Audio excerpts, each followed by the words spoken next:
Okay, सो सबसे पहले question number 2 start करना है होम असाइनमेंट में. In this question it's given if the reaction 2A gives product, the concentration of A decreases from 0.5 moles per liter to 0.4 moles per liter in 10 minutes. Calculate the rate during the interval. हम लोग देखो rate कैसे लिखते हैं. Rate will write change in concentration. So concentration से change 0.5 से 0.4 हुआ है and in the tenure of 10 minutes. So this much moles per liter per minute answer हो जाएगा. ठीक है. उसके बाद आपने पूछा क्वेश्चन नंबर 5. क्वेश्चन नंबर 5 में लिखा है for the reaction 2A plus B gives A to B, the rate is K into AB square where K is given. Calculate the question number 4.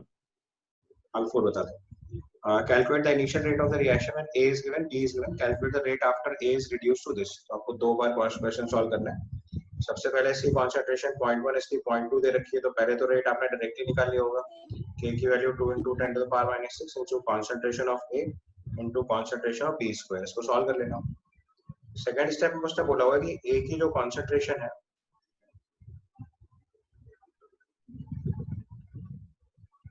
Second step concentration of A उसने बोला reduce होके 0.06 हो गई. तो 0.1 से अगर ये 0.06 हुआ तो पहले 0.1 माइनस x करेंगे अगर, या 0.1 माइनस 2x कर लो.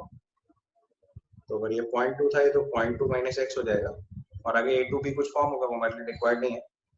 0.1 माइनस 2x की वैल्यू अपने को 0.6 दे रखी है, 0.06 दे रखी है. यहाँ से x की वैल्यू निकालेंगे तो 0.02 आ जाएगा. x की वैल्यू अगर 0.02 आ जाएगी तो यहाँ से कॉन्सेंट्रेशन ऑफ b लिखेंगे तो 0.18 हो जाएगा. और इसके बाद फिर से रेट लिखेंगे तो rate will be equal to k is 2 into 10 to the power minus 6 into concentration of A into concentration of B square. इसको सॉल्व कर लीजिए. ठीक है, क्लियर है तक. Then you ask question number 4. 5 clear हो गया पहले सबको. क्वेश्चन नंबर 4 में देखो लिखा हुआ है the conversion of molecule X to Y follows second order kinetics. If the concentration of A is increased 3 times, how will the rate will be affected? तो देखो हमारा ऑर्डर अगर 2 है तो इसका मतलब अगर आपने कॉन्सेंट्रेशन को जो है इंक्रीज करा 3 टाइम्स तो रेट इंक्रीज करेगा 3 स्क्वायर टाइम्स मतलब 9 टाइम्स. कॉन्सेंट्रेशन जितने टाइम करते हैं उससे रेट जितने टाइम अफेक्ट होता है वही तो ऑर्डर ऑफ द रिएक्शन होता है. ठीक है. After 5th, your next question is 9th. Sorry, 7th. Sir, 7. For question number 7, it's given that the decomposition of dimethyl ether leads to the formation of CH4, H2 and CO. The reaction given below. Rate is given K into CH3O CH3 power 3 by 2. The rate of the reaction follows by the increase in the pressure in the closed vessel and the rate can be exposed in terms of the partial pressure. तो दूसरा law लिखा है. If the pressure is measured in bar and time in minutes, then what will be the unit of rate and rate constants? तो इस तरीके से physics का question हो गया. आपके पास एक्सप्रेशन है रेट इक्वल टू, यूनिट निकालने का सवाल होगा, rate is equal to K into partial pressure of CH3O CH3 power 3 by 2 दिया. ठीक है. तो सबसे पहले अगर हम रेट की यूनिट लिखेंगे तो change in concentration per unit time हुआ. तो पार्शियल प्रेशर की यूनिट लिखिए बार, तो बार पर यूनिट टाइम, बार पर टाइम दिया उसने मिनट्स में तो बार पर मिनट आपका रेट हो जाएगा. और K की यूनिट अगर निकालेंगे तो K की यूनिट आएगी rate upon partial pressure of CH3O CH3 power 3 by 2. ये यूनिट आप निकाल चुके हो बार पर मिनट और नीचे वाली यूनिट बार होगी पावर 3 by 2. तो अगर इसको सिंप्लीफाई करेंगे तो अपनी यूनिट आ जाएगी बार पावर -1 by 2 मिनट इनवर्स. ठीक है. Then you ask question number 9. 9 में लिखा है the pseudo first order hydrolysis of ester in the water follows the result. Calculate the average rate of the reaction between the interval 30 to 60. Calculate the pseudo first order rate constant for the hydrolysis of the ester. उसका expression लिखना पड़ेगा बस. देखो rate का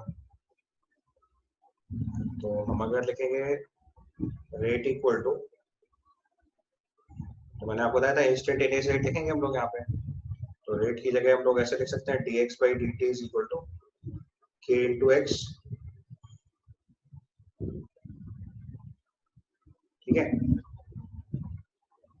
इसको integrate कर दो तो dx by x is equal to k times dt, time की कोई भी लिमिट डाल दो, जैसे 0 to 30 डाल देते हैं, और x की वैल्यू चेंज होके 0.55 से 0.31 हुआ। इसको सॉल्व करके एक्सप्रेशन निकाल लेना पहले, उसके बाद k की वैल्यू निकालेंगे। सॉल्व तो कर लोगे ना। This comes out to be ln of 0.55 by 0.31 is equal to k into t। यहाँ से k की वैल्यू आ जाएगी 1/30 ln of 0.55 by 0.31।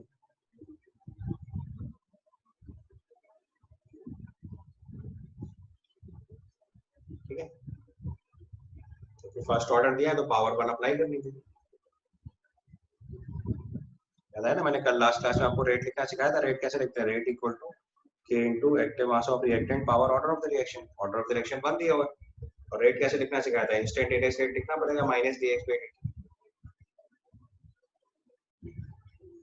After 9th you ask question number 10।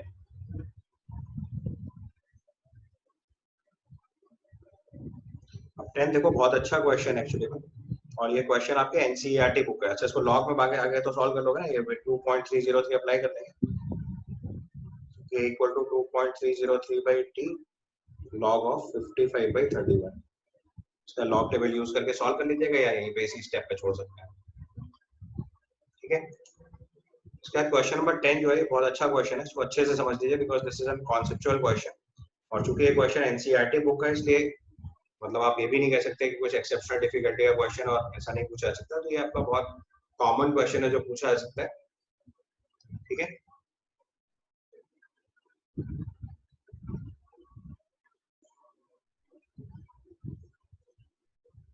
ठीक है। तो क्वेश्चन नंबर 10 में आपको देखो पहले रेट दे रखा है, तो पहले concentration of experimental phenomena, concentration of A, B और रेट, तीन चीजें दे रखी है। This is 0.2, this is also 0.2, this is 0.4, sorry, so this is given 0.2, 0.2 and 0.4, ये कॉन्सेंट्रेशन दे रखी है। बी की कॉन्सेंट्रेशन 0.3, 0.1 एंड 0.05, और रेट दे रखा है 5.07 into 10 to the power minus 5, 5.07 into 10 power minus 5 और 1.43 into 10 power minus 4। ये बहुत इंपॉर्टेंट क्वेश्चन है, अच्छे से देखिए, क्योंकि इसमें कॉन्सेप्ट एक इन्वॉल्व है।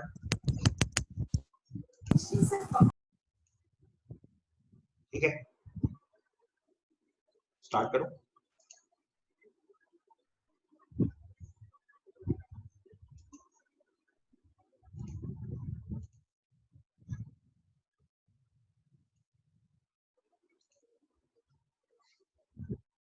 तो देखो, इस क्वेश्चन में क्या करना है, मैंने आपको लास्ट क्लास में कॉन्सेप्ट सिखाया था। यहाँ पे ध्यान से देखो तो कॉन्सेंट्रेशन ऑफ ए पहले एक्सपेरिमेंट 1 में कांस्टेंट है, और कॉन्सेंट्रेशन ऑफ बी को हमने देखो 1/3 दिया है, but no change in rate, no change in rate. यहाँ तक की बात समझ आएगी आपको? पहले नो चेंज इन रेट, तो अब देखो क्या बताया था, कॉन्सेंट्रेशन में चेंज हो रहा है बट रेट में चेंज नहीं हो रहा, तो ऑर्डर रिस्पेक्ट टू बी कितना हो जाएगा? 0।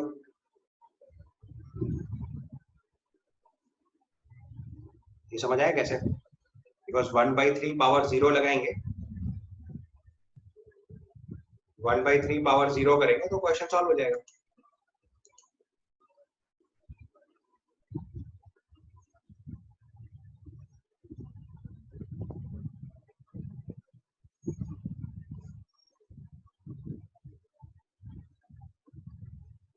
क्लियर हुआ था? देखो क्या करना है, जो नेक्स्ट वाला प्रॉपर्टी है, अब नेक्स्ट वाले केस में देखो कोई भी डेटा कॉमन नहीं गिवन है, तो अब हम इसको ऐसे लिख सकते हैं कि हमारे क्वेश्चन में जो रेट होगा that will be k into active mass of a power alpha और b पावर 0। ये तो क्लियर है। तो अब देखो फर्स्ट और थर्ड डेटा अगर हम चेक करेंगे तो फर्स्ट से थर्ड में देखो कॉन्सेंट्रेशन ऑफ ए डबल कर रहे हैं, बी की कॉन्सेंट्रेशन में कुछ भी चेंज कर रहे हैं तो order respect to be zero है, तो उससे तो कोई चेंज होगा ही नहीं। अब रेट में देखो कितना चेंज हो रहा है, ये निकालना है हमको। मैंने आपको इसका तरीका बताया था कि अगर आपको डायरेक्ट नहीं क्लिक करे तो मैथमेटिकली सॉल्व कर लेते हैं। तो पहला रेट दिया हुआ है 5.07 into 10 to the power minus 5 is equal to k into active mass of a power alpha, b power तो जीरो तो लिखने की जरूरत ही नहीं है। 1.43 into 10 to the power minus 5 is equal to k into 0.4 power alpha. ये आपकी इक्वेशन 1, इक्वेशन 2, इक्वेशन 2 बाई 1 करिए। 1.43 into 10 power minus 4 divided by 5.07 into 10 to the power minus 5 is equal to 2 power alpha। यहाँ तक समझ आया? 1.43 into 10 power minus 4 upon 5.07 into 10 power minus 5 is equal to 2 power alpha। अब देखो यही इस question की सबसे टेक्निकल पार्ट है कि अगर हम इस क्वेश्चन में ये डिवाइड नहीं करेंगे, सिर्फ ये नंबर देखते रहेंगे तो आप कुछ भी सॉल्व नहीं कर पाओगे। और ये क्वेश्चन आपको एकदम से क्लिक करेगा अगर आप बस डिवाइड करके वैल्यू लिख दो एक बार। तो आपको 14.3 में 5.07 से डिवाइड करके एग्जैक्ट वैल्यू बतानी है। और यही इस क्वेश्चन का मेन कॉन्सेप्ट है जो आपको सीखना है। फ्यूचर में ऐसा कोई भी सवाल अगर आएगा तो आपको उसका आइडिया रखना है। कर रहा है कोई डिवाइड? बताएगा कितना आएगा आपको। 1.43 इंटू 10 पावर माइनस 4 में 5.07 इंटू 10 पावर माइनस 5 से डिवाइड करके वैल्यू बतानी है।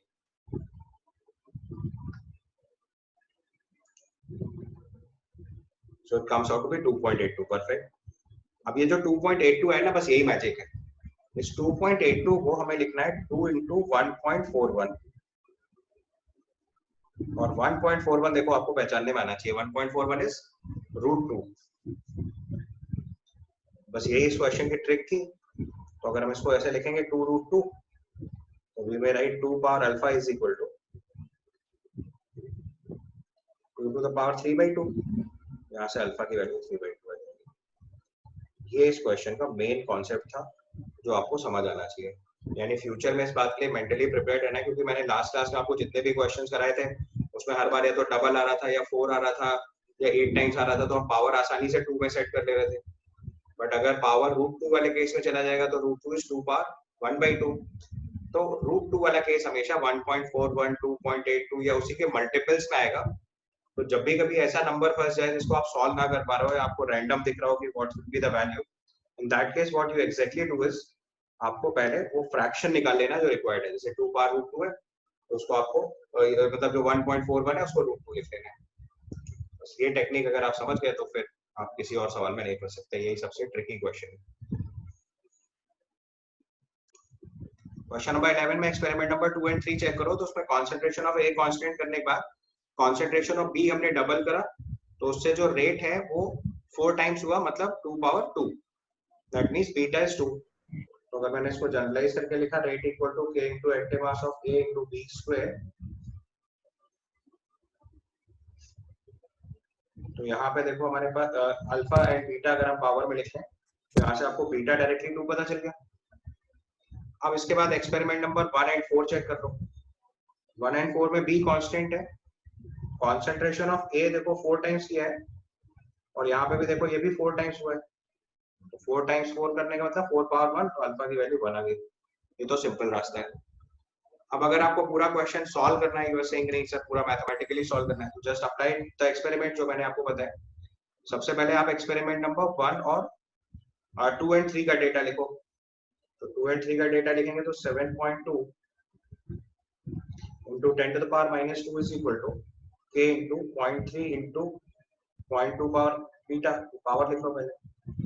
दूसरा वाले टर्म में यही नंबर लिखेंगे तो it is 2.88 into 10 to the power minus 1 is equal to k into 0.3 power alpha into 0.4 power beta.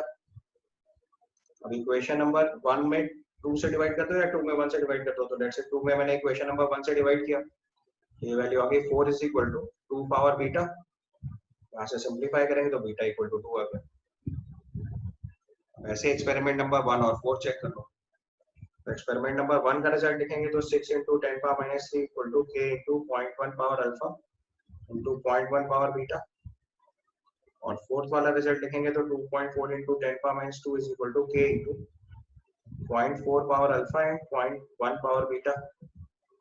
ये इक्वेशन नंबर 3 है, equation number 4. Now equation number 4 में इक्वेशन नंबर 3 से डिवाइड कर दो. जैसे आप डिवाइड करोगे तो वैल्यू आ जाएगी 4 is equal to 4 power alpha. यहाँ से सिंप्लीफाई करेंगे तो अल्फा इक्वल टू 1. ठीक है.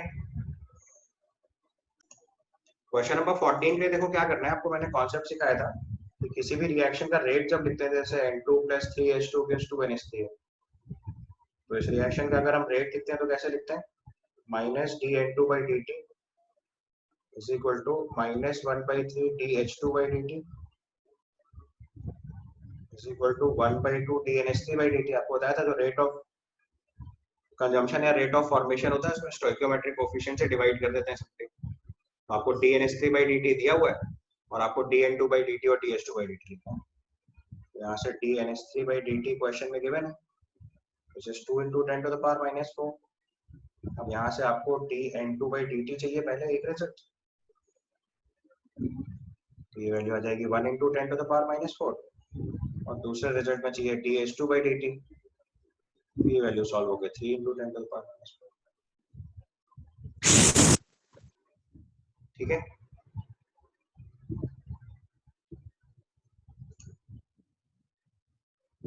Next Yes, sir. Question 17, right.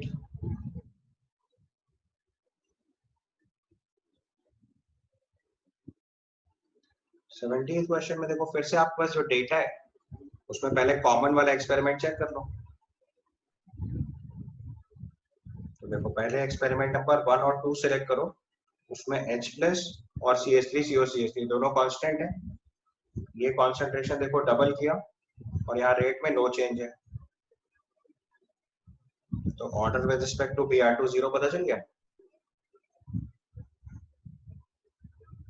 Order with respect to Br2 will be equal to 0.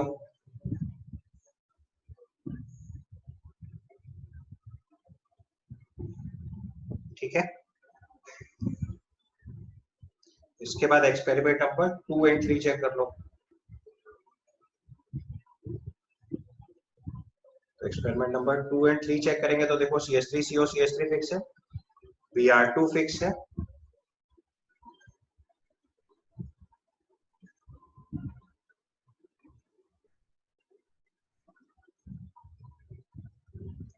Br2 fix है आपके लिए,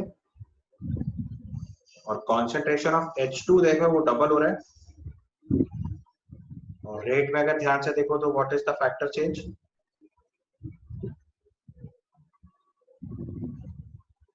अप्रोक्सीमेटली डबल ही हो रहा है. तो order with respect to H+ जो है वो 1 हो गया.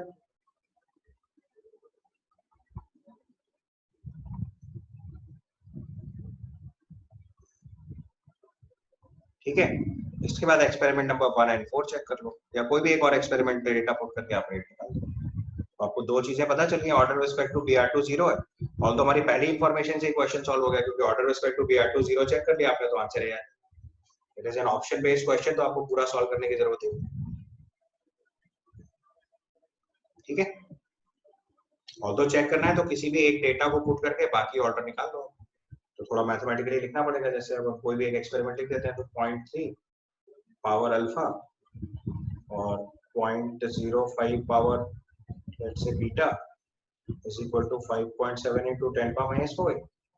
दूसरे डेटा में 0.4 पावर अल्फा और 0.2 power beta is equal to 3.1 into 10 to the power minus 4. दोनों का रेशियो लेके सॉल्व करेंगे तो उससे आप अल्फा निकाल सकते हो. पर थोड़ा मैथमेटिकली टफ हो जाएगा तो there is no need because options are there, तो हम उसे शॉर्टकट में भी सॉल्व कर सकते हैं. ठीक है. Then the last question was, और कोई क्वेश्चन पूछा इसके बाद तो कोई क्वेश्चन नहीं दिखा. बाकी हो गए ना सारे. 17th क्वेश्चन देखो बहुत सिंपल है, आपको फिर से एक बार देख लो. एक्चुअली में ऑप्शन अवेलेबल है तो we can solve. So write out the term factors affecting the rate of the reaction. Next term is factors affecting the rate of the reaction. इसमें सबसे पहला टर्म लिखना है nature of reactants. Nature of reactants. Nature of reactants. So first point में लिखिए if reactants are in gaseous state,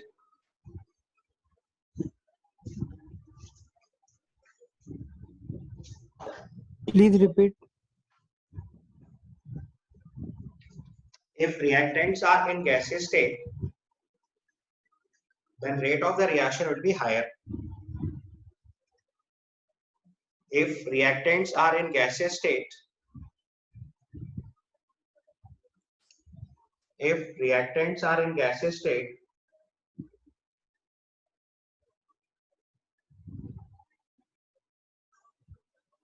if reactants are in gaseous state, rate of the reaction will be higher.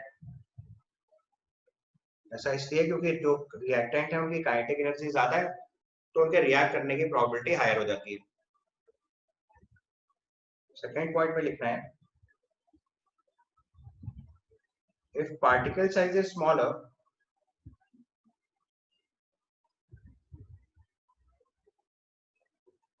if particle size is smaller, rate of the reaction will be higher. Rate of the reaction will be higher if particle size is smaller. Rate of the reaction will be higher if particle size is smaller. Rate of the reaction will be higher due to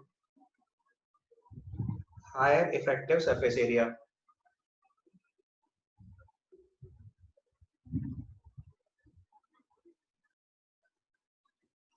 If particle size is smaller, rate of the reaction will be higher due to higher effective surface area. तो आप जानते हैं particle size जितना छोटा होगा, effective surface area उतना ज्यादा हो जाएगा, तो automatically rate of the reaction higher हो जाएगा. तो रिएक्टेंट पे दो फैक्टर्स का रेट डिपेंडेंट होता है. अगर हमारे सारे रिएक्टेंट्स गैसियस स्टेट में होंगे तो भी rate of the reaction higher आएगा. दूसरा पॉइंट मैंने दूसरे पॉइंट में मैंने बताया कि अगर पार्टिकल साइज स्मॉलर होगा तो भी rate of the reaction higher हो जाएगा. क्लियर यहां तक? सेकेंड टर्म लिखेंगे टेम्परेचर.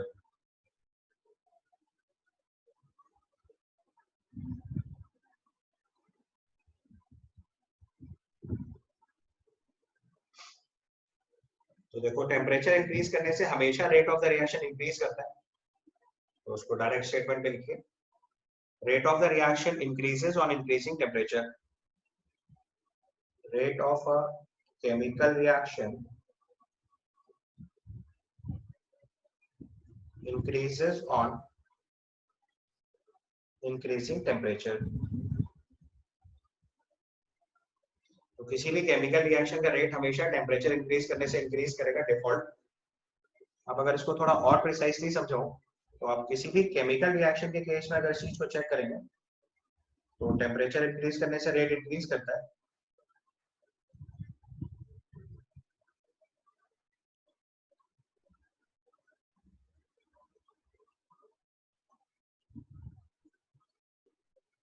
बट अगर इसी में न्यूक्लियर रिएक्शंस को इन्वॉल्व करने तो न्यूक्लियर रिएक्शन के केस में टेम्परेचर साथ रेट कांस्टेंट होता है.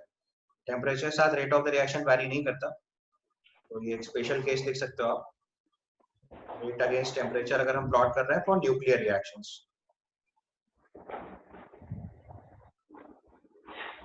जब आप फिजिक्स में रेडियो एक्टिविटी पढ़ोगे तो वहां पे आपको एक कॉन्सेप्ट बताया जाएगा कि टेम्परेचर के साथ rate of the reaction radio activity case में वैरी नहीं करता. और तीसरा केस अगर हम बायोलॉजिकल रिएक्शंस को भी इसी लिस्ट में इन्वॉल्व करते हैं तो बायोलॉजिकल रिएक्शंस में रेट जो है वो एक ऑप्टिमम टेम्परेचर पे हाईएस्ट आता है. So rate is like this. This is rate of reaction against temperature. ये आपका ऑप्टिमम टेम्परेचर होता है which is mostly between room temperature to human body temperature. For biological reactions. Biological reaction मतलब ऐसी reaction जो enzyme catalyse है, bacteria से हो रही है, वायरस इन्वॉल्व है, तो जो भी बायोलॉजिकल सिस्टम्स अगर इन्वॉल्व है तो उनमें rate of the reaction normally optimum temperature पे हाईएस्ट होता है, लो टेम्परेचर पे भी रेट कम होता है और हाई टेम्परेचर पे भी रेट कम होता है। सो यू में टेक इट लाइक जैसे हम मिल्क को बॉईल करके रखते हैं तो भी वो प्रिजर्व हो जाता है, और फ्रिज में रख देते हैं तो भी ये प्रिजर्व हो जाता है। तो temperature close to 4 degree Celsius किया तो भी सेफ हो जा रहा है बैक्टीरियल इन्फेक्शन से, और अगर हमें टेम्परेचर बढ़ा के 60 डिग्री से ऊपर कर दिया, पॉस्चराइज कर दिया, तो भी बैक्टीरियल इन्फेक्शन से सेफ हो जाता है। तो इसमें रूल याद रखना है कि टेम्परेचर इंक्रीज करने से हमेशा केमिकल रिएक्शन का रेट इंक्रीज करेगा, बट न्यूक्लियर रिएक्शंस और बायोलॉजिकल रिएक्शंस में थोड़ा डिफरेंस आ सकता है। न्यूक्लियर रिएक्शंस के केस में जो रेट ऑफ द रिएक्शन है वो कांस्टेंट होता है टेम्परेचर के साथ, मतलब टेम्परेचर का कोई इफेक्ट नहीं होता। और बायोलॉजिकल रिएक्शंस के केस में टेम्परेचर बढ़ाने से रेट ऑफ द रिएक्शन पहले बढ़ता है और बाद में घट जाता है, यानी rate of the reaction optimum होता है या मैक्सिमम होता है ऑप्टिमम टेम्परेचर पे। ठीक है, then you write down the third parameter, which is catalyst. So can you explain once again? Due to network issue, I was मैंने unable. बोला टेम्परेचर में मैंने आपको बताया किसी भी केमिकल रिएक्शन का टेम्परेचर इंक्रीज करने से rate of the reaction increase करता है, this is first factor.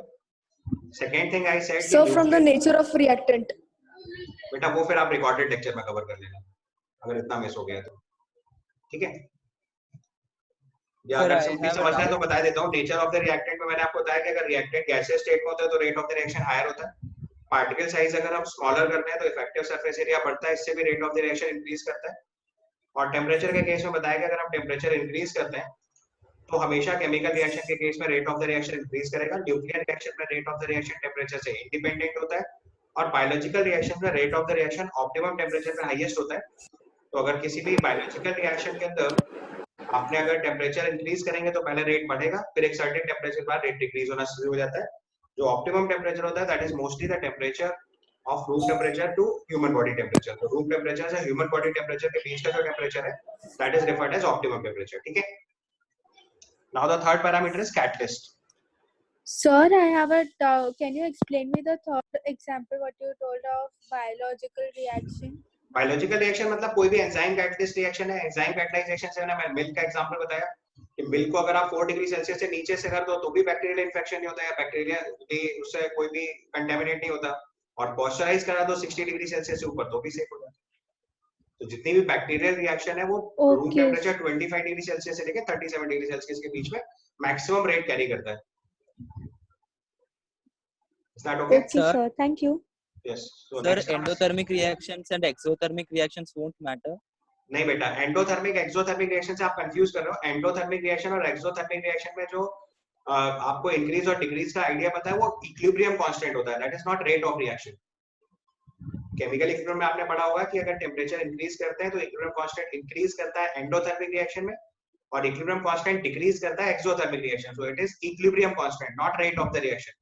Rate of the reaction चाहे एंडोथर्मिक रिएक्शन हो चाहे एक्सोथर्मिक रिएक्शन हो, हर रिएक्शन के केस में rate of the reaction temperature increase करने से इंक्रीज ही करता है, default. Need not to confuse. अभी मैं टेम्परेचर के एक्सप्रेशन के साथ भी सिखाऊंगा, बट अभी डायरेक्ट रूल याद कर लेना है। केमिकल रिएक्शन के केस में टेम्परेचर इंक्रीज करने से हमेशा rate of the reaction increase करेगा, डिफॉल्ट। जो नहीं चेंज होगा वो समझिए, जो आप कंफ्यूज कर रहे हो वो कर रहे हो इक्विलिब्रियम कांस्टेंट से। एंडोथर्मिक रिएक्शन में टेम्परेचर इंक्रीज करने से इक्विलिब्रियम कांस्टेंट इंक्रीज करता है, और एक्सोथर्मिक रिएक्शन में टेम्परेचर इंक्रीज करने से इक्विलिब्रियम कांस्टेंट डिक्रीज करता है। ठीक है, तो वो इक्विलिब्रियम कांस्टेंट है। Is that clear? Yes, sir. Okay. So next up is catalyst. तो कैटलिस्ट क्या होता है? किसी भी केमिकल रिएक्शन के रेट को ऑल्टर करते हैं। तो पहला पॉइंट ये लिख लीजिए, catalyst alters the rate of the reaction. Catalyst alters the rate of the reaction. Catalyst alters the rate of the reaction. Positive catalyst increases the rate of the reaction. Positive catalyst increases the rate of the reaction by providing an alternative mechanism. By providing an alternative mechanism Positive catalyst increases the rate of the reaction by providing an alternative mechanism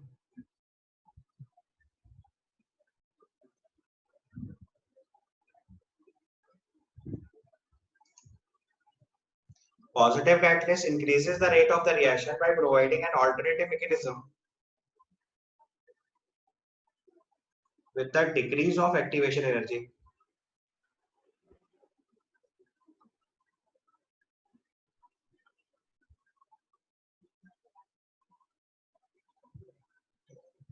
While negative catalyst decreases rate of the reaction by providing an alternative mechanism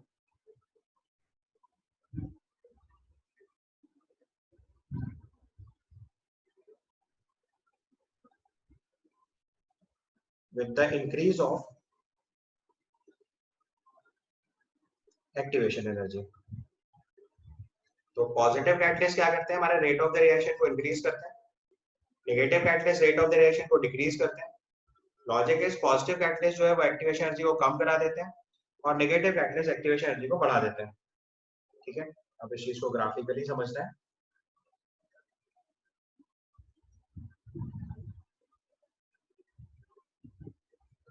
ये हमारे reactant से product का energy profile diagram. इसमें अगर आपने positive catalyst add करा तो एक नई मैकेनिज्म जनरेट करेगा जिससे एक्टिवेशन एनर्जी कम हो जाएगी. तो देखिए यहाँ पे एक्टिवेशन एनर्जी डिक्रीज कर देंगे. तो मैंने रेड लाइन से बनाया, this is for positive catalyst. और यही काम अगर नेगेटिव कैटलिस्ट के लिए करेंगे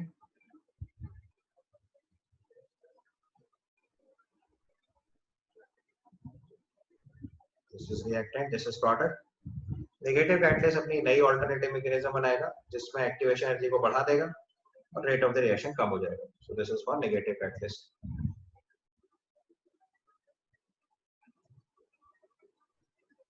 सो नेगेटिव कैटलिस्ट के केस में एक्टिवेशन एनर्जी देखो इंक्रीज कर जा रही है.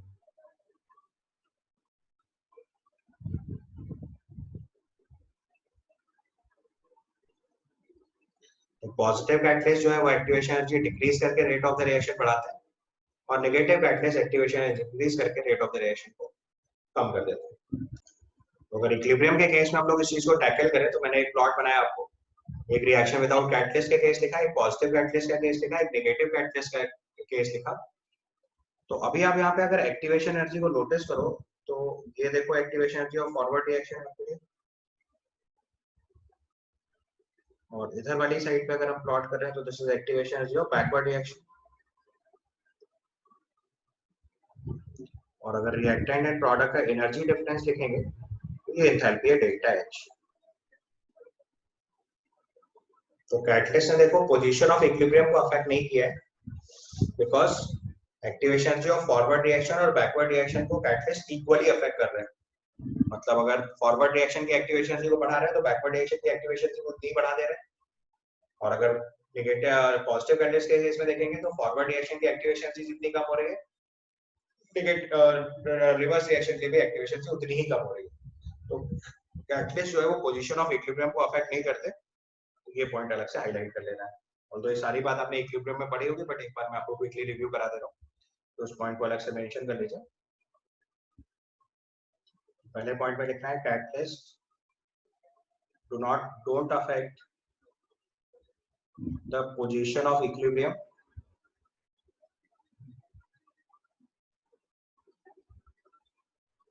or equilibrium constant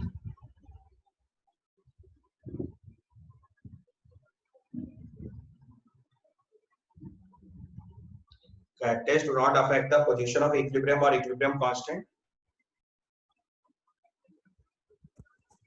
and enthalpy of the reaction.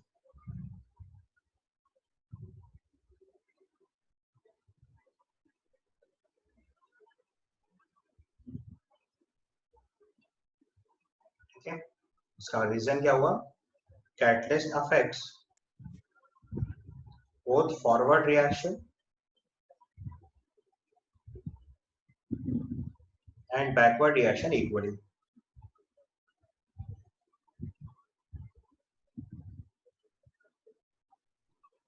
तो कैटलिस्ट आपके एक्टिवेशन एनर्जी को तो अफेक्ट करते हैं position of equilibrium, equilibrium constant और एंथैल्पी, इन 3 टर्म पे आपका कोई भी रोल नहीं होता कैटलिस्ट में। देखो आप ध्यान से देख लो, चाहे हमने पॉजिटिव कैटलिस्ट डाला हो चाहे नेगेटिव कैटलिस्ट डाल रखा हो, एंथैल्पी हर बार सेम है। दूसरी बात आपको बताई कि अगर हमारे पास आप कैटलिस्ट ऐड कर रहे हो तो उससे एक्टिवेशन एनर्जी फॉरवर्ड रिएक्शन और बैकवर्ड रिएक्शन के इक्वली अफेक्ट हो रही है। नेगेटिव कैटलिस्ट ऐड कर रहे हैं तो भी सेम सिचुएशन है। तो कैटलिस्ट अगर फॉरवर्ड रिएक्शन के रेट को बढ़ाता है और बैकवर्ड रिएक्शन के रेट को बढ़ाता है तो दोनों इक्वली बढ़ते हैं, या फॉरवर्ड रिएक्शन का रेट कम करता है और बैकवर्ड रिएक्शन का रेट कम करता है तो ये भी इक्वली कम करता है। तो इसके कैटलिस्ट से इक्विलिब्रियम की पोजीशन, इक्विलिब्रियम कांस्टेंट और एंथैल्पी ये सारे टर्म अफेक्ट नहीं होते हैं। ठीक है, यहाँ तक clear? So you were not audible. Please repeat. I said कि कैटलिस्ट जो है वो पोजीशन ऑफ इक्विलिब्रियम और इक्विलिब्रियम कांस्टेंट को अफेक्ट नहीं करते और एंथैल्पी को भी अफेक्ट नहीं करते। सो नेक्स्ट टाइटल लिखिए, effect of temperature on rate constant. तो देखो इसको सॉल्व करने के लिए हमारे पास एक इक्वेशन होती है, इसको बोलते हैं आरएनएस इक्वेशन।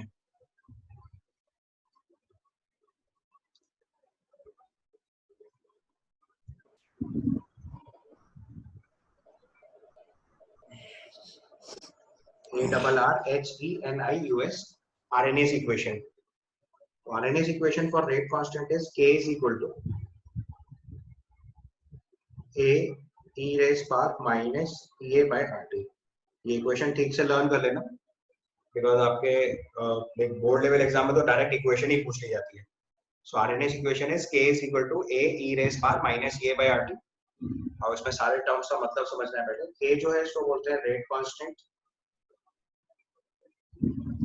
ये जो है इसको बोलते हैं आरएनएस कांस्टेंट या इसी को प्री एक्सपोनेंशियल फैक्टर भी बोलते हैं। So this is referred as Arrhenius constant.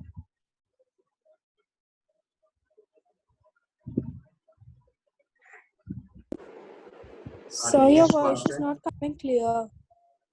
K is equal to A e raised power minus Sir, A by it's Sir, RT. you are lagging. not clearly audible. Yes, sir. So I said K is equal to A e raised power minus A by RT, इसको हम लोग RNS equation बोलते हैं। K is your rate constant, A is your Sir, RNAs again constant, there is a problem. और E raised In power between EA your voice is not. minus EA is activation energy. Sir, again you are not clear.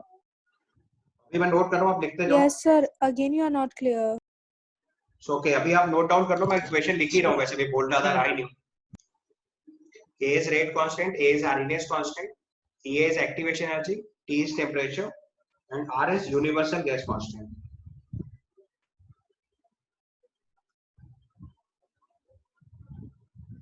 So K is equal to A e raised power minus EA by RT. This is RNAs equation. In this equation, K is rate constant, A is RNAs constant, EA is activation energy, R is universal constant, universal gas constant, T is temperature, और जो E लिखा है small e, that is exponential term. E power x लिखते हैं ना जैसे, तो E is exponential term.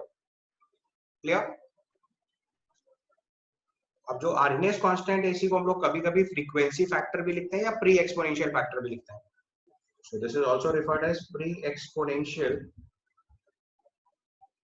Factor, या इसी को कभी-कभी फ्रीक्वेंसी फैक्टर भी बोलेंगे।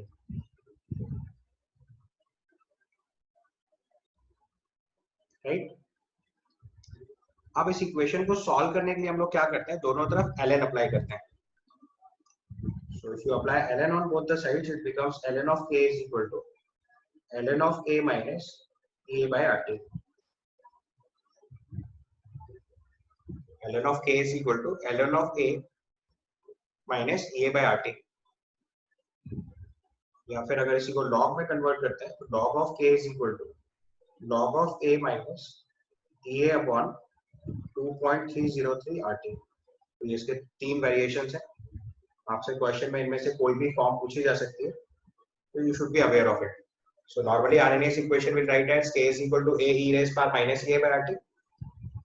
दोनों तरफ ln अप्लाई करेंगे तो ln of k is equal to ln of a minus a by RT, और ln को अगर log में कन्वर्ट कर देंगे तो 2.303 से डिवाइड करेंगे, so it becomes log of k is equal to log of a minus a upon 2.303 RT. Right? Clear है यहाँ तक? Sir, what is that? Sir? हाँ, Sir? हाँ Can you बोलो. hear me? Yeah, I can. Sir, what is that first one? K is rate constant. All three equations are Arrhenius equation, mathematically different है. First form is K is, आपको जो equation learn करनी है, that is K is equal Sorry, to sir, A I'm not understanding. K by RT.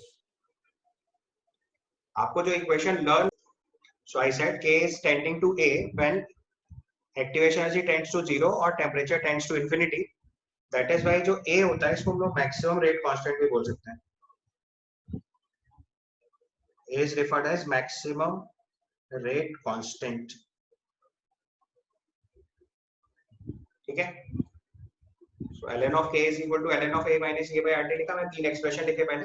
अब इसी equation में अगर आप ध्यान से देखो तो अगर हम एक्टिवेशन एनर्जी को 0 टेंड करा देंगे तो K equal to A e power 0 हो जाएगा. e पावर 0 is 1 तो K इक्वल टू A बन जाएगा.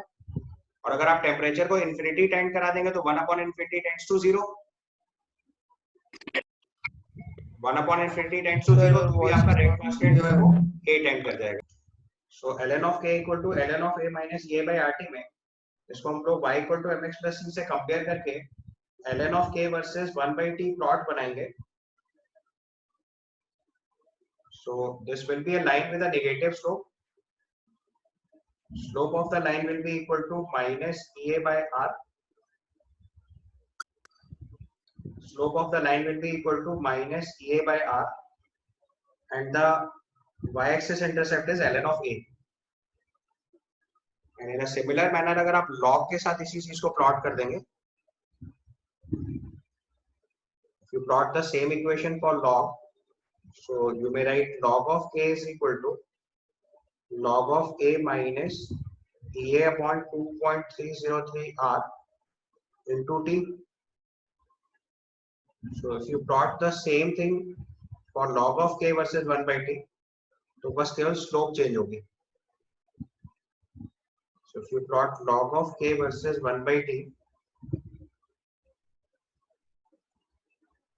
so this becomes log of A and the slope is minus EA upon 2.303 R. तो यहाँ पे दो क्वेश्चन पूछे जाते हैं, what is the slope and what is the y axis intercept. तो ln of K versus 1 by t के plot में y axis intercept is ln of A and the slope is minus EA by R. जबकि ln of K versus 1 by t plot करेंगे, log of K versus 1 by t plot करेंगे तो उसमें log of A is the intercept and minus EA upon 2.303 R is the slope. ठीक है. अब अगर हमें टेम्परेचर के साथ वेरिएशन कैलकुलेट करना हो, so you can write, let's say temperature T1 पे let at temperature T1 rate constant is K1 and at temperature T2 rate constant is K2.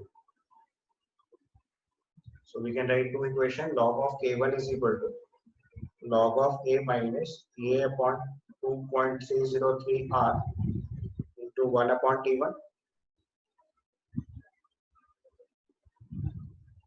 Second equation is log of K2 is equal to log of A minus EA upon 2.303 R into 1 upon T2. This is equation number 1. This is equation number 2. If you subtract equation number 1 from 2, it becomes log of K1 by K2 is equal to minus EA upon 2.303 R into 1 upon T1 minus 1 upon T2. This is the final equation जो आपको learn करनी है, क्योंकि majority of the question आप इसी से solve करेंगे. Remember this equation. Solving अगर आप समझ जाते हैं तो भी ठीक है, otherwise solving is not required. We'll use the equation log of K1 equal to minus EA upon 2.303 R into 1 upon T1 minus 1 upon T2. तो आप ध्यान से देखो, आपके लिए यहाँ पे तीन चार बातें इंपॉर्टेंट हुई. पहली चीज स्लोप याद करनी है, क्या होती है. This is one thing. Y axis intercept कितना आएगा, that is another thing.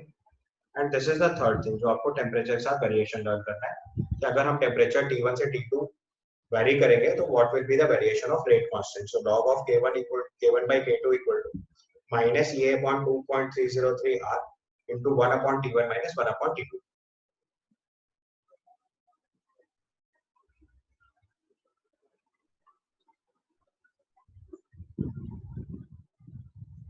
ठीक है,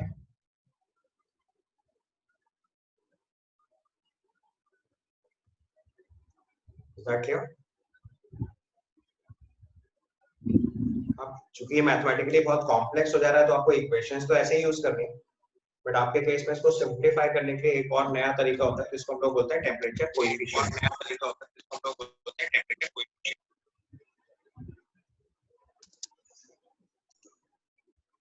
लिखा? सो क्वेश्चन सॉल्व करने के लिए हम लोग टेक्निकल टर्म यूज करते हैं temperature coefficient. So write down it is the ratio of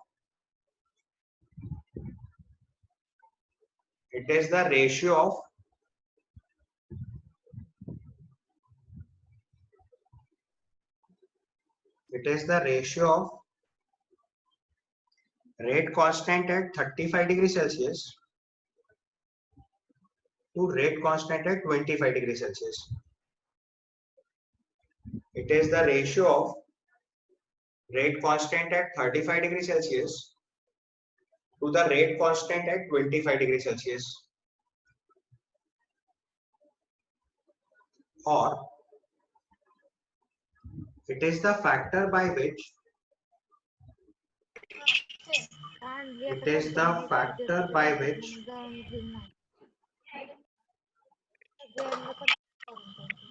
rate constant of the reaction increases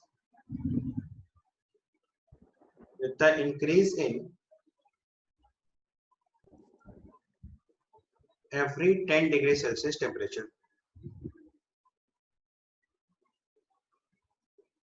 It is the factor by which rate constant of a reaction increases with the increase in every 10 degrees Celsius temperature. तो अगर इसको generalise term में लिखना है, we may write temperature coefficient as K at T plus 10 degrees Celsius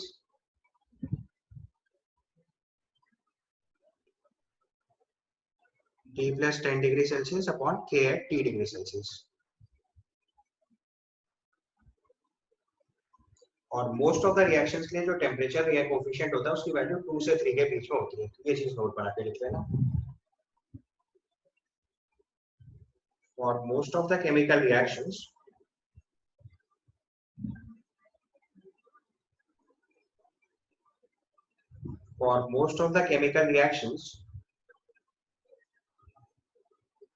temperature coefficient is in between 2 and 3. तो ज्यादातर chemical reactions के case में जो टेम्परेचर कोएफिशिएंट आता है उसकी वैल्यू 2 और 3 के बीच में होती है। एक क्वेश्चन लिखते हैं, temperature coefficient of a reaction is 2, then how many times rate of a reaction will change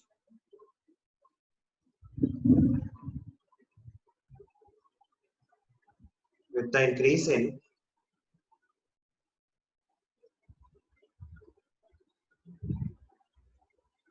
(50°C) temperature.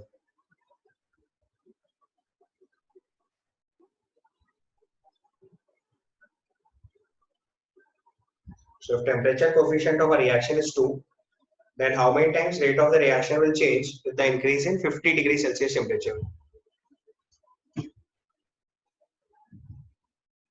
तो आपको कॉन्सेप्ट पता है कि एवरी 10 डिग्री सेल्सियस राइज पे टेम्परेचर कोएफिशिएंट के बराबर का फैक्टर चेंज होगा। तो हमारा टेम्परेचर अगर T था तो T plus 10, T plus 20, T plus 30, T plus 40 और T plus 50 इतना चेंज होगा। तो T से T plus 10 जाने में एक फैक्टर 2 चेंज हुआ, फिर 2 टाइम्स हुआ, फिर 2 टाइम्स हुआ, फिर 2 टाइम्स हुआ और फिर 2 टाइम्स हुआ। Because temperature coefficient is the factor by which rate of the reaction changes with the every 10 degree Celsius temperature. हमारा टेम्परेचर T से T plus 10 हुआ तो रेट डबल हुआ, T+10 से T+20 फिर डबल हुआ, T+20 से T+30 फिर डबल हुआ, T+30 से T+40 फिर डबल हुआ और T+40 से T+50 में फिर डबल हो गया। ठीक है, तो जो टोटल रेट चेंज हुआ वो कितना चेंज हुआ, 2 power 5 which is 32 times.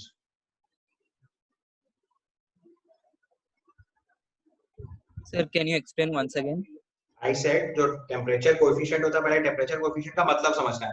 Temperature coefficient का मतलब होता है it is the factor by which rate of the reaction changes by every 10 degree Celsius temperature rise. तो अगर हर 10 डिग्री सेल्सियस टेम्परेचर चेंज करेंगे तो जिस फैक्टर से rate of the reaction change होता है उसको हम लोग बोलते हैं टेम्परेचर कोएफिशिएंट। ठीक है, अभी उसने बोला है 50 डिग्री सेल्सियस टेम्परेचर राइज करना है, तो हमारा initial temperature let's say T degree Celsius था, तो T से T+10 करा, T+20 करा, T+30, T+40, T+50, तो हर 10 डिग्री सेल्सियस से रेट डबल हुआ, तो T से T+10 में डबल हुआ, T+10 से T+20 फिर डबल हुआ, T+20 से T+30 फिर डबल हुआ, T+30 से 40 में डबल हुआ और 40 से 50 में डबल हुआ। So how many times rate becomes 2 into 2 into 2 into 2 into 2 means 2 power 5, which is simply 32 times. Okay, sir. Thank you. अब देखो, अगर हमें ये समझना है कि ऐसा क्यों होता है, तो हम लोग यहाँ पे एनर्जी अगर प्रोफाइल अगर इसका बनाए कि एनर्जी कैसे वेरी करनी है, तो this is actually energy variation. एक एक्सपेरिमेंटल प्लॉट होता है, मैं आपको बनाए दे रहा हूँ, उससे आपको आइडिया लग जाएगा। So in this experimental plot we are actually plotting fraction of molecules against the kinetic energy plot. So this plot looks like this way. तो इसका जो मैक्सिमा आता है इसको हम लोग बोलते हैं मोस्ट प्रोबेबल काइनेटिक एनर्जी। जैसे मोस्ट प्रोबेबल स्पीड पढ़ा होगा आपने गैसीय स्टेट में, वैसे इस टर्म को बोलते हैं मोस्ट प्रोबेबल काइनेटिक एनर्जी।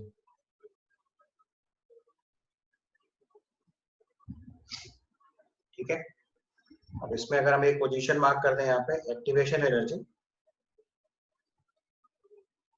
तो इसके अंदर जो ये एरिया अंडर द कर्व आ रहा है इसको हम लोग लिखते हैं e raised power minus EA by RT।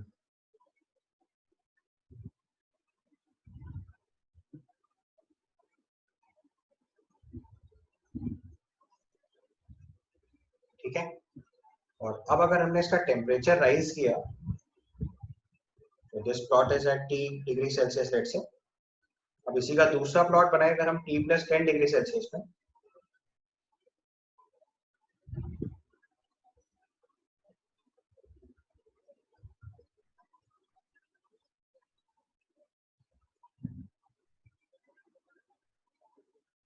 ऐसे आएगा। तो अब अगर एक्टिवेशन एनर्जी से ज्यादा मॉलिक्यूल्स कंपेयर करेंगे, so area under the curve will look like this.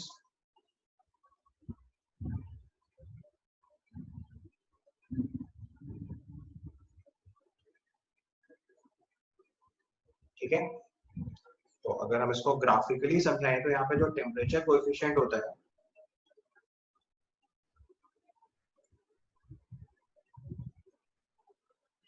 वो रेशियो होता है एरिया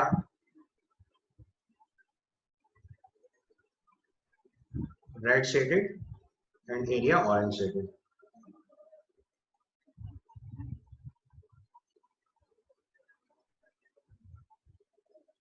ये जो एरिया का रेशियो है ये एक्चुअली में टेम्परेचर कोएफिशिएंट रिप्रेजेंट करता है।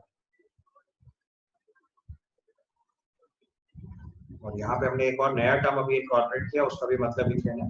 सो मैंने यहाँ टर्म लिखा e raised power minus EA by RT। ये रिप्रेजेंट करता है fraction of molecules, this represents fraction of molecules having energy, fraction of molecules having energy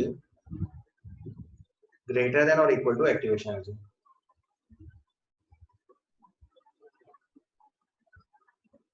greater than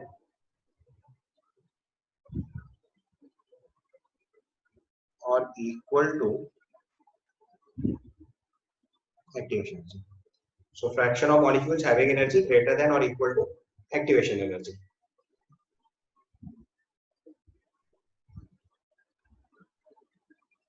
ये सबसे इंपॉर्टेंट पॉइंट है। आपको अगर ग्राफ उतना नहीं रिलेट कर रहा हो तो कोई बहुत फर्क नहीं पड़ रहा।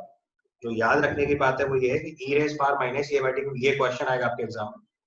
ग्राफिकली तो मैंने सिर्फ इसलिए बताया ताकि आप उस टर्म को समझ पाओ। तो जो e रेज पावर माइनस ये बाई आरटी लिखा है मैंने, it represents fraction of molecules having energy greater than और इक्वल टू एक्टिवेशन एनर्जी। तो जिन मॉलिक्यूल्स की एनर्जी एक्टिवेशन एनर्जी के बराबर या उससे ज्यादा होती है वो नंबर होता है e रेज पावर माइनस ये बाई आरटी। ठीक है,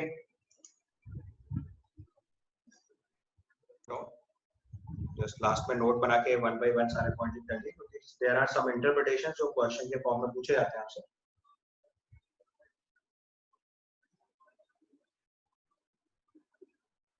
तो पहले पॉइंट में लिखेंगे at low temperature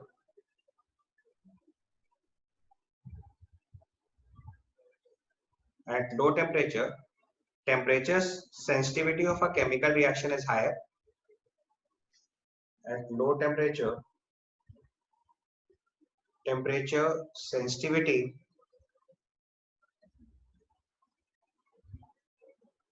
of a chemical reaction is higher.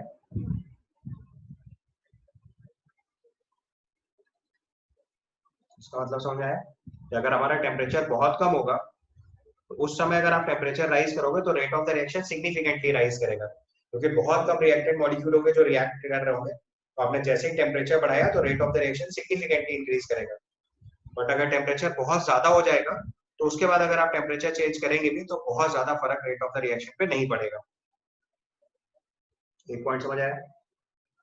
तो मैंने लिखा है low temperature sensitivity of a chemical reaction is higher. तो उसका मतलब उल्टी बात आप अपने समझ गए, high temperature sensitivity will be laser.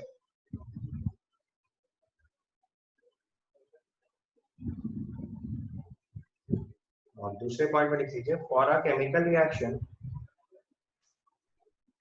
Reverse वाला स्टेटमेंट में आपने आप समझ जाओगे। लो टेम्परेचर पे अगर टेम्परेचर सेंसिटिविटी हायर है तो उसका इनडायरेक्ट मतलब हुआ हाई टेम्परेचर पे टेम्परेचर सेंसिटिविटी लो हो जाएगी या लेसर हो जाएगी। दूसरा टर्म लिखा है for a chemical reaction having higher activation energy,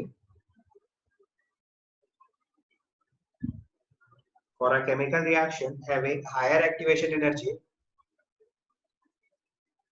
for a chemical reaction having higher activation energy, temperature dependency is higher. For a chemical reaction having higher activation energy, temperature dependency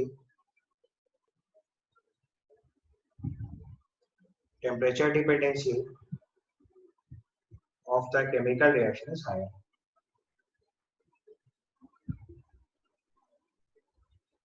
इसका reverse वाला आप अपने आप समझ जाओगे। अगर chemical reaction की activation energy कम होगी तो उसकी टेम्परेचर डिपेंडेंसी कम हो जाएगी। अब यहीं पे मैं आपके लिए इक्विलिब्रियम वाला कॉन्सेप्ट भी लिखे दे रहा हूँ, क्योंकि आप कंफ्यूज नहीं करना है। टेम्परेचर इंक्रीज करने से रेट ऑफ द रिएक्शन और रेट कांस्टेंट हमेशा इंक्रीज करता है। बट चूंकि आप केमिकल इक्विलिब्रियम पढ़ चुके हो इसलिए आप थोड़ा कंफ्यूज हो सकते हो, तो वो चीजें आप मेंशन कर देता हूं मैं। For endothermic reaction equilibrium constant increases on increasing temperature। ध्यान रखना है this is for equilibrium constant, not for rate constant. And दूसरे केस में लिखा for exothermic reaction, for exothermic reaction equilibrium constant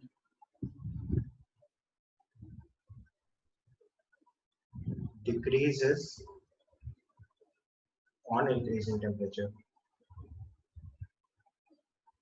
ध्यान रखना रेट कांस्टेंट से कंफ्यूज नहीं होना है। रेट कांस्टेंट टेम्परेचर इंक्रीज करने से एंडोथर्मिक रिएक्शन हो चाहे एक्सोथर्मिक रिएक्शन हो दोनों में इंक्रीज करता है। बट इक्विलिब्रियम कांस्टेंट के केस में चीज वेरी कर जाती है। तो ध्यान रखना है कि जो रूल है वो इक्विलिब्रियम कांस्टेंट के डिफरेंट है, रेट कांस्टेंट के डिफरेंट नहीं है। ठीक है, एंड आई होप आपको याद होगा कि इक्विलिब्रियम कांस्टेंट क्या होता है, रेशियो ऑफ रेट कांस्टेंट होता है। तो equilibrium is kf by kb। ये आपका रेट कांस्टेंट है ऑफ फॉरवर्ड रिएक्शन, ये आपका इक्विलिब्रियम कांस्टेंट है। इक्विलिब्रियम कांस्टेंट रेट कांस्टेंट्स का रेशियो होता है, तो उसमें एंडोथर्मिक एक्सोथर्मिक का फर्क पड़ता है, बट टेम्परेचर इंक्रीज करने से रेट कांस्टेंट हमेशा इंक्रीज करेगा, ऑलवेज। ठीक है,